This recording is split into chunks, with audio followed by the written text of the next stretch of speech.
Hallo René hier.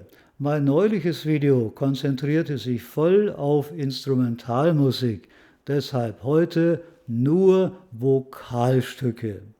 Dabei geht es nicht einfach darum, dass da gesungen wird, sondern wie gesungen wird. Die Auswahl fiel mir gar nicht so leicht, denn wie immer musste ich feststellen, dass allzu viele Pseudosängerinnen weder Volumen noch Ausdruckskraft haben. Sie murmeln und flüstern mit dünnen Stimmen unglaubwürdig etwas Belangloses ins Mikrofon und auf der CD kommt dann ein synthetisches Produkt heraus, das durch viel Hall, fleißige Equalizerarbeit und musikalische Zusatzeffekte für ungeschulte Ohren und vor allem für halbtaube Fan- und Follower-Ohren wie eine tolle Gesangsdarbietung klingt. Wie das allerraffinierteste Make-up hat das aber seine Grenzen.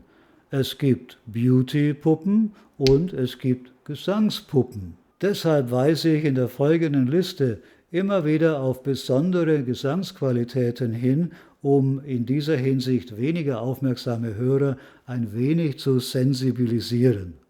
Mein erstes Demostück stammt von Lady Blackbird. Es geht um ihren Song Fix It auf der CD Black Acid Soul von 2021. Bass und Piano geben einen bedächtigen, fast schleppenden Schritt vor, ein quirliges Pianosolo mit amüsanten Tremolo-Effekten in den höchsten Lagen gibt es ab 2:20, also genau nach der Hälfte des 4 Minuten 51 Sekunden dauernden Stücks.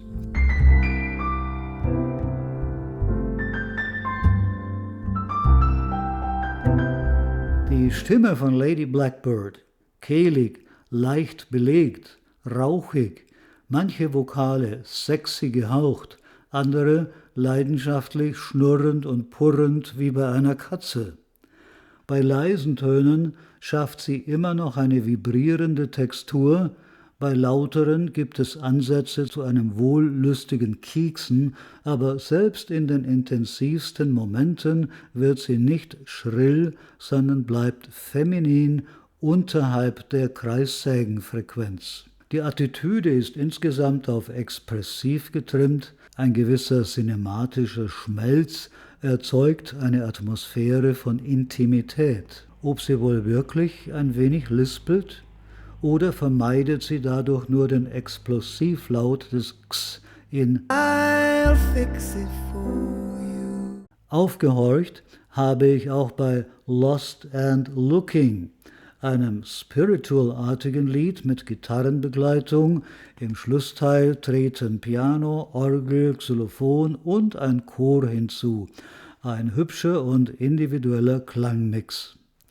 Wenn Ihnen beides gefallen hat, probieren Sie Ihr Glück doch mal bei der 3 Jahre später, also 2024 erschienenen CD Slang Spirituals. Laut Kritikern stark im Jazz verwurzelt, ich finde vielmehr, man hat deutliche Anleihen bei Stilelementen der Underground-Musik gemacht. Es gibt sogar die epochentypischen Wah-Wah-Effekte und psychedelischen Verzerrungen jener Zeit. Wer in klanglichen Erinnerungen der 70er wühlen möchte, der wird hier fündig. Ich persönlich bevorzuge mehr die ruhigen Stücke, in denen stimmliche Qualitäten besser zum Vorschein kommen als bei den Knallen. Denn Disco-Soul-Schreihälse, wie toll sie auch klingen mögen, gibt es genug. Gefallen hat mir Someday We'll Be Free, ein balladeskes Stück mit Gitarrenbegleitung.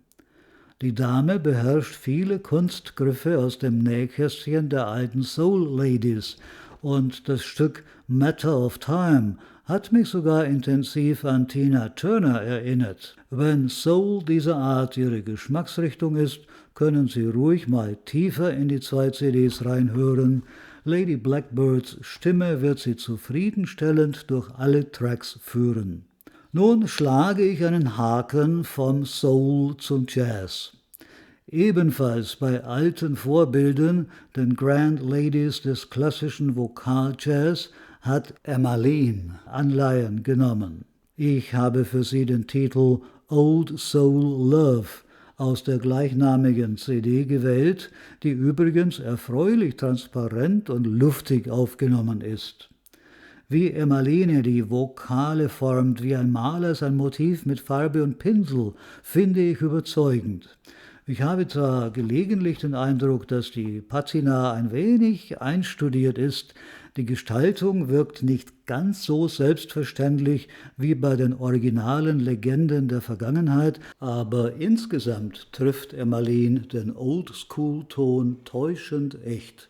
Der einladende Groove der Nummer nimmt einen mühelos mit und die Instrumente der Begleitkombos sind realistisch über die Breite der Bühne verteilt. Vor allem aber erleichtert die Aufnahme die Illusion, dass die Sängerin in Lebensgröße vom Scheitel bis zur Sohle vor ihnen steht, während bei so manchen Konkurrentinnen lediglich Kopf und Hals aus einer 2D-Fläche hervorkommen.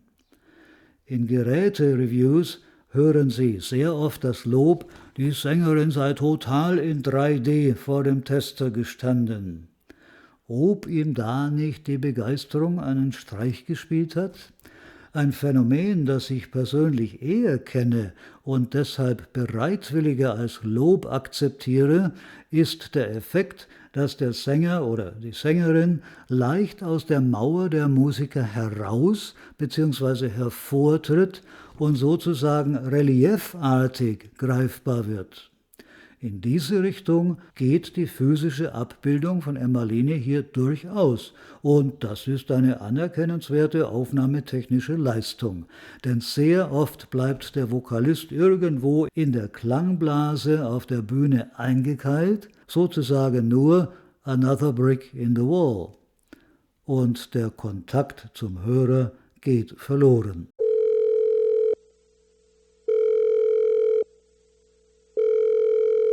Fragile, the thrill is gone. Explosiv knallende Conga-Schläge und eine tiefe Drum liefern zusammen mit dem Bass eine äußerst dynamische Perkussionsunterlage für die Sängerin, deren interessante Interpretation fast vergessen lässt, dass das eigentlich eine Bluesnummer ist, die Sie wahrscheinlich in der Einspielung mit B.B. King, Little Milton oder einem der vielen anderen Bluesrecken kennen. Gesteigert wird die Exotik des Vortrags noch durch die zahlreichen heiseren bis fetzigen Einwürfe einer Bassflöte, die wie eine Shakuhachi klingt, ein ziemliches Unikum in diesem Genre. Die Klangqualität ist hervorragend, kein Wunder, es handelt sich um eine SACD. Durain wurde 1975 in Quebec geboren, ist also Kanadierin. In ihrer Komposition Pour Gabriel geht es vom ersten Takt an perkussiv sehr rhythmisch und mit einem fülligen Bass los und man erwartet eine proportional kräftige Stimmröhre. Aber Durain enttäuscht mich erstmal mit einer etwas piepsig zaghaften Kleinmädchenstimme, die ihre wechselnden Klangfarben nur dem Abstand vom Mikrofon verdankt, legt dann aber am Ende ein überschwappendes Cello-Solo hin, welches einem das Herz schmelzen lässt, und so habe ich sie doch in diese Liste mit aufgenommen. Jetzt komme ich zu außergewöhnlichen, wirklich bemerkenswerten Stimmen. Die erste gehört der Folkloresängerin Anastasia Enoke. Sie wurde in Los Angeles als Tochter einer Amerikanerin und eines Nigerianers 1995 geboren, ist also jetzt 30 Jahre alt. Ihr leicht belegtes Timbre lässt an die neulich schon vorgestellte Concha Buika denken. Ihr Vortrag wirkt aber fließender und melodischer. Manche Kritiker vergleichen sie mit Tracy Chapman. Je schlichter der Song, desto besser kommt das zum Tragen. Die Zusatzeffekte sind dezent kunstvoll und dienen nur zur Verdichtung einer bestimmten Atmosphäre. Ich habe für meine Vorschlagsliste die Lieder Villain und Silk and Velvet gewählt. Stimme und Fluss sprechen für sich selbst, jegliche Vermittlung ist hier überflüssig, dieser Gesang spricht direkt zum Hörer. Die zweite besondere Stimme gehört Bettye LaVette.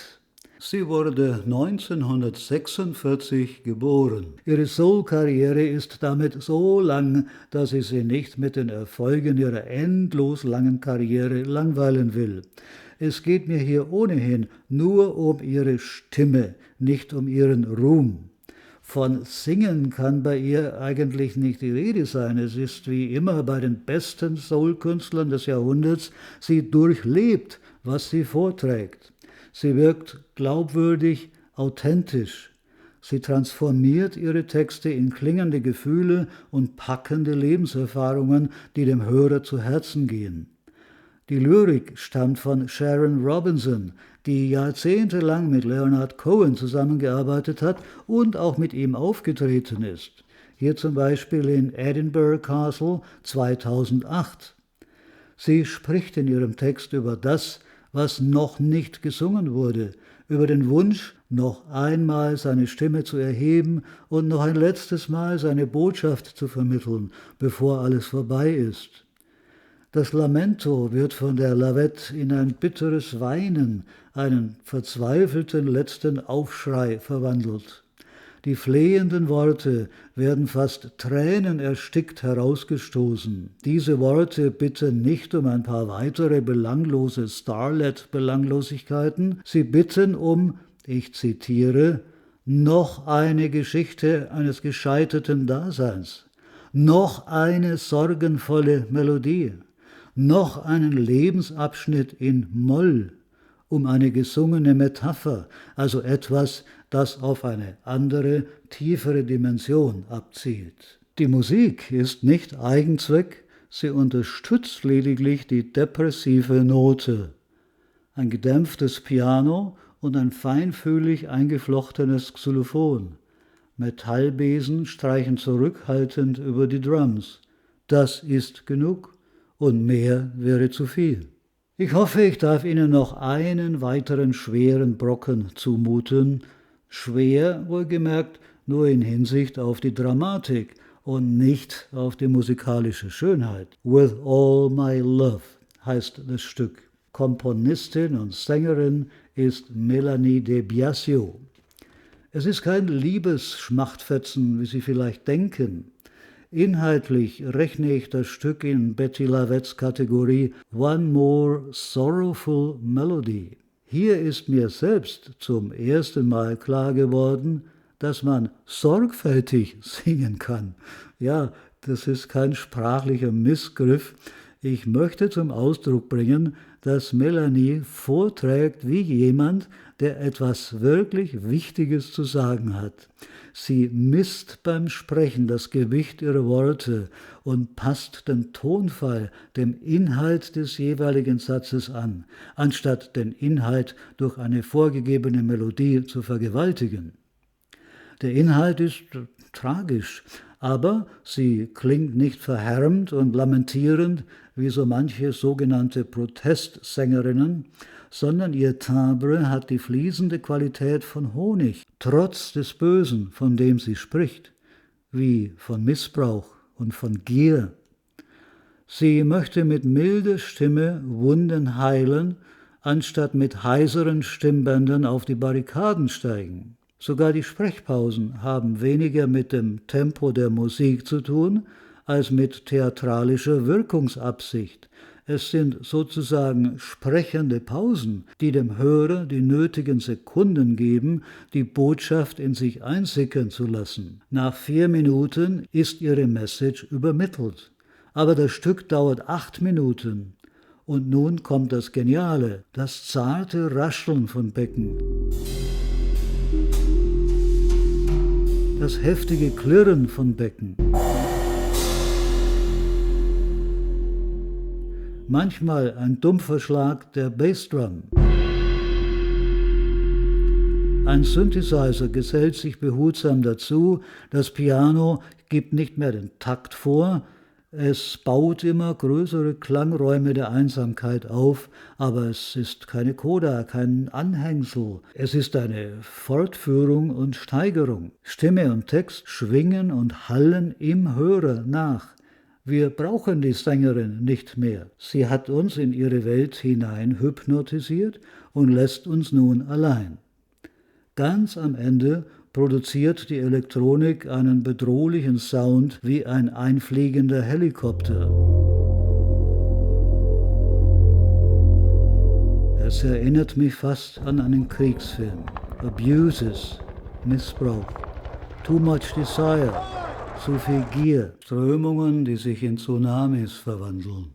Wie eine Prophezeiung, aufgenommen im Jahr 2013. Zum Schluss möchte ich noch einmal auf meine Bemerkungen in der Einleitung zurückkommen. In dieser Zeit hängt das Schicksal eines Sängers bzw. einer Sängerin nicht mehr von der Willkür und der Einschätzung eines übermächtigen Labels ab.